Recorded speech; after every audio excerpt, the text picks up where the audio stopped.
সুপ্রিয় এলাকাবাসী গতকাল চিত্রিণ্য ক্লাব ও বাদরান্তি ক্লাবের মধ্যে এক বিশাল ডান্ডাকুলু খেলা হইয়াছিল। উক্ত ডান্ডাকুলু খেলা মগ চিত্রিণ্য ক্লাব জিততে যাওয়া আগামীকাল বিহাল 4টার সময় এক বিশাল সম্বর্ধনা আয়োজন করা হইয়াছে। উক্ত সম্বর্ধনা শেষে ব্যান্ড সঙ্গীতের আয়োজন করা হইয়াছে। উক্ত অনুষ্ঠানে আপনাকে ঘর হুদ্দা হওয়ার পিণ্ডে অনুরোধ করা হইলে এ স্থান হইছে উত্তর পাড়া দক্ষিণ মাঠের পূর্ব পাশে। উক্ত অনুষ্ঠানে প্রধান অতিথি হইছে এই যা কাম হইয়ে গেছে যাগো নাম কমু হ্যাগো নামের লিস্টি দেখি বাসায় থুই আইছি। এখন হরমুখী রিক্সাওয়ালা একটু খারাও দেখি। বুঝছি বামে খারামু না ডাইনে খারামু। কি হইলে মন্নান কথা কাউকে ঠুসা মারমু।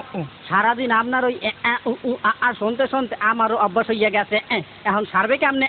আবার খাও এপিক ঠোঁট ফাড়াই আলামু। ফাড়াইয়া দেখছেন নাই একটা ফালতু অভ্যাস ধরাইয়া দিয়েছে। আমনে কোন মারার কথা মোর এইরকম অভ্যাস হইলে এখন সারবে কেমনে? আমনে কোন হেই কথা নইলে আমি উল্টো করি আপনার ঠোঁট মা ফাটামু।